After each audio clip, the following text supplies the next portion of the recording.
Hello, drawing one. Don't worry, you're in the right place. It's Miss McManus. And we're looking at a spot in my garden that I really like.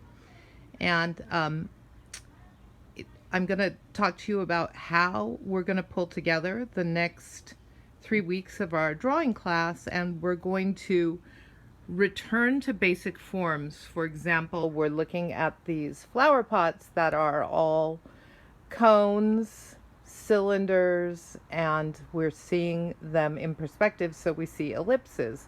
So we're going to be looking at the geometry and how things sit in space. This is actually the lesson we were going to do at school, so we're not far away. I had actually copied and made this lesson for you.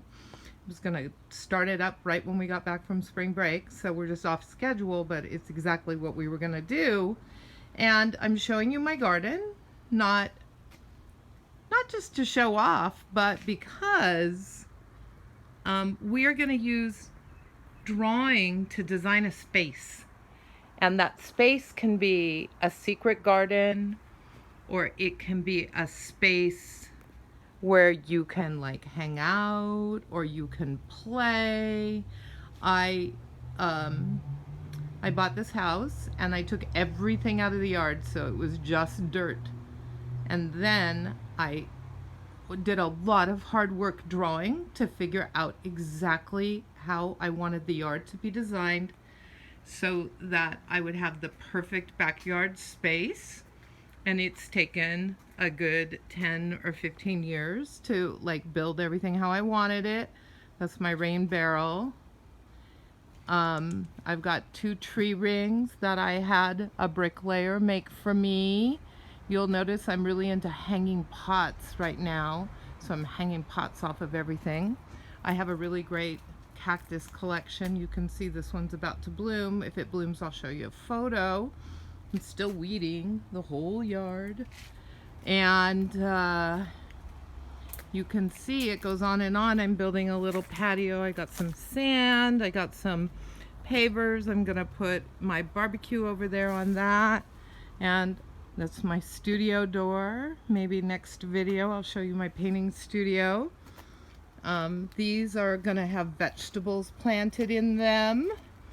And you can see that as you work your way through the space, we're seeing lots of cubes, lots of cylinders, and all the cylinders sitting in perspective, so we see ellipses inside of them. And so those are the things that we are going to review before we go any further in making the design for our space. Now, this is actually my vegetable garden. These are beets. Those are radishes.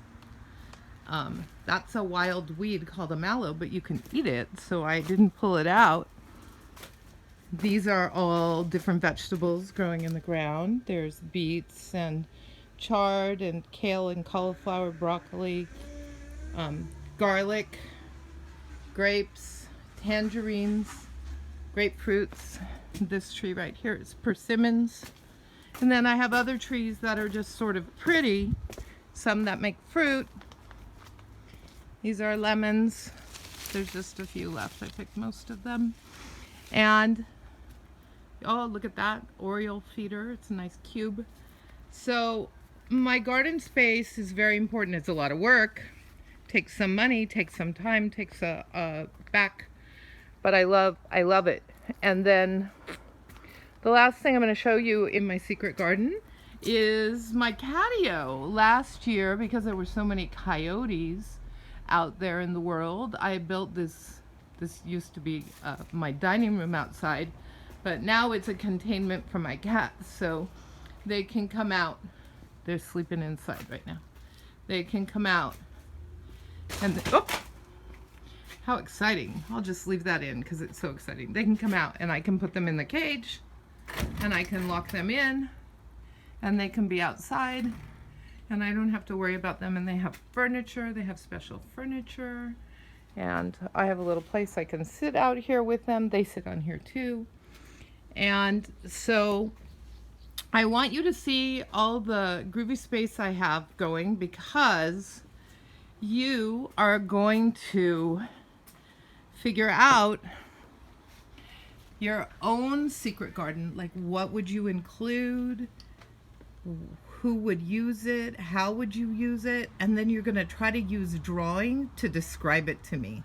So that is going to be our unit, and it's our next to the last unit. So we're going to start really simply by doing some drawing videos and just getting back into geometric drawing, and then we're going to move on to envisioning and creating a drawing that explains the space to somebody else who might have to either hire the architect or get the plans built, or whatever the next step is. You might want to design a skateboard park. You might want to design a playground for little kids. You might want to design a garden like I did. You're going to design some sort of space for people to hang out, and you're going to have to design the structures and the furniture and the flooring and the foliage. If you want things to be grown, you're going to have to decide what all of it's going to look like, and you're going to build it into a drawing. I am so excited for this assignment. So with that, I will refer you to your assignment sheets.